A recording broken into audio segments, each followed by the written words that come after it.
This clip is brought to you by SaveWithConrad.com.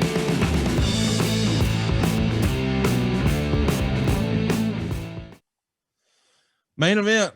Here it is. The Miz. I love the open of this show, by the way, with the whole Nas video. You Can Hate Me Now. Jim, what's your favorite Nas song? Let me get back to you on that, Conrad. I got it. It's probably my 8-track in my car right now. I just don't remember. Well, so we've got the Miz going to work with John Cena, and there's a famous story here about the Miz, who really his whole journey, and we've covered this here on Grilling JR in the archives at grillingjr.com. He really started all of this by impersonating wrestlers on a reality show, and now here he is as world champion in the main event of WrestleMania. And interestingly enough, he doesn't even have the actual spinner championship here. He's got a replica belt. We'll figure out why some other time. But he pins John Cena in 15 minutes and 18 seconds and retains. It's pretty rare that a heel wins in the main event of WrestleMania and that he retains the world title. This is not all that common. It gets a star and a quarter. Of course, The Rock is going to have a big part of this. And that's really the story, I suppose. It was. No suppose. That was a story. Both guys are counted out in 14 minutes and 43 seconds. So we had a count out finish for the main event of WrestleMania. Rock knows that won't do.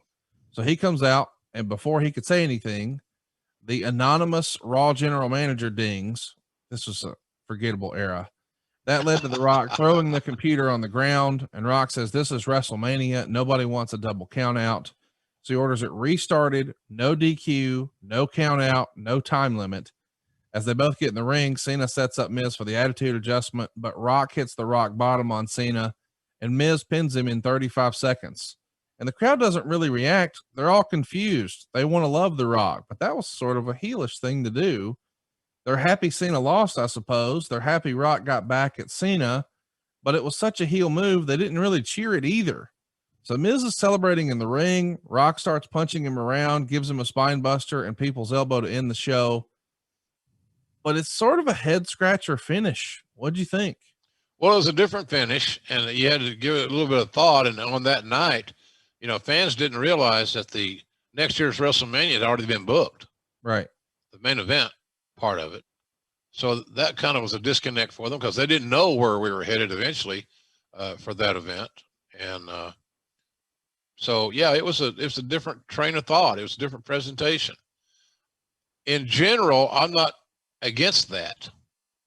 I'm not if a baby face closes every WrestleMania with a win, and somebody's going to go back and do some research on this, how many heels went over in the main event of WrestleManias over the years, you might be shocked at the percentage.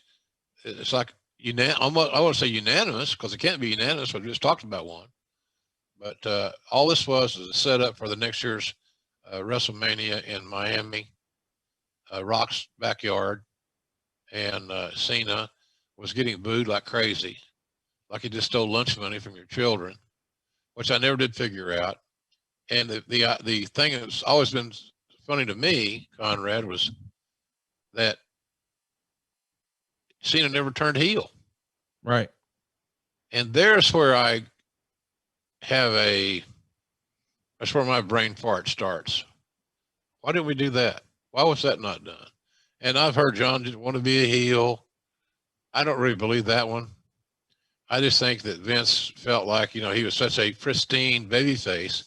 But if you listen to the audience, there was a long time there where he wasn't a pristine babyface. Yeah, they were ready for it. I think some of it was probably the PR of he had done more Make-A-Wish, granted more Make-A-Wish wishes and things like that than anybody in history. And I could see how you wouldn't want to let down those youngsters who are in a literal fight for their life. I get that, but creatively, as a wrestling fan in my 30s, I would have been for it. I think it would have been tremendous. I agree.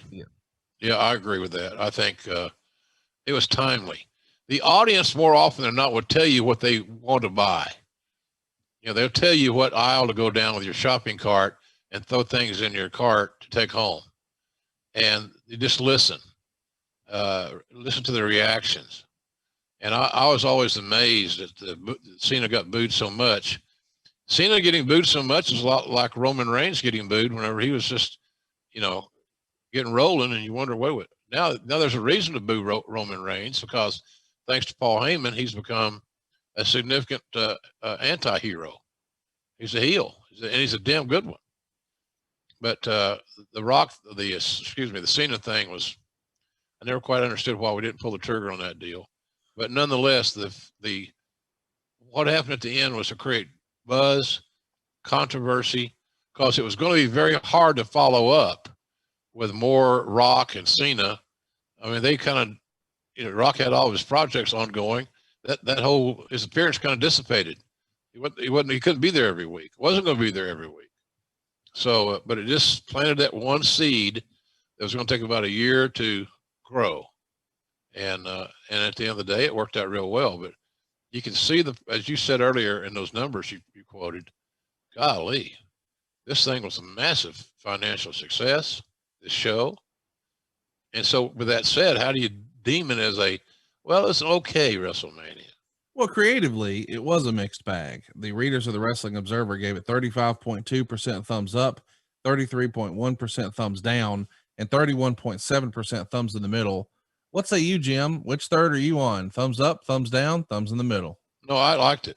I liked it. I thought it was, even though my own personal issues aside, and that's just me, egocentric JR, and my feelings got hurt, my feathers got ruffled. Poor me. Can I have an opinion, Conrad? Can I not knock JR? I love him. No, you don't love me. You think you love me, and you shouldn't love me because you don't know me. Not you, because I know you love me. But no, I would go on the because of the Rock's involvement and what they set up for the following year, which I totally agree is good booking. I would give it a thumbs up, quite frankly. Was it the best WrestleMania I ever saw? Probably not, but that doesn't mean anything. The worst barbecue I ever ate was pretty damn good. I love you for that. Let's talk about WrestleMania structure. You're probably requested for the Undertaker Triple H match, and there's a debate, according to the rumor and innuendo, as to what should actually close the show. And should it be the world title, which features The Miz defending against John Cena, or should it be two legends in the Undertaker and Triple H? I don't know that even would have been discussed if it weren't for the way The Miz had been booked. Do you think The Miz got a raw deal here, by and large? In what way? Well, just in terms of, I don't know that there's been a world champion who was handled with quote unquote less respect in a WrestleMania main event than this one. I mean, you go back through history, and I mean, even the ones where, say WrestleMania 18, The Rock and Hulk Hogan. Well, man, who could have predicted that Right. would turn out the way it did? But even on paper, it wasn't, as far as I know, even considered until much after. So in hindsight, people could say, oh, it should have been The Rock and Hogan. But you had a hot issue with Triple H and Chris Jericho, and nobody really knew how much gas Hogan had left in the tank. But that's not something you can say about The Miz. I mean, The Miz is young and spry and in the peak of his career, and I don't know. It just feels like if this is the way you're going to book your champion, I don't know, don't make him the fucking champion. Me just thinking out loud here. I think even during Miz's run, he was never truly respected like traditional champions were. And I don't know if that was Vince's apprehension or Vince's waiting for Miz to catch on type thing, or to really get over, to connect with the audience, whatever it may be. But I'll always say that your main title, which this was, right, should go on last. Period. To protect that asset of your championship and the image that it projects. And the other thing is, if you want to put the pressure on the young Miz, you make him follow Undertaker and Triple H. Now you got to put your working boots on. So, but I believe the title should go last, period. Just my take on it. Well, here's the thing, even though we can, and certainly folks were critical of the decision, and I don't know why Miz is so criminally underrated. It feels like he's widely disregarded, and I don't understand it. Check this out. Hey, it's Conrad Thompson. Thanks for checking out the podcast here on YouTube.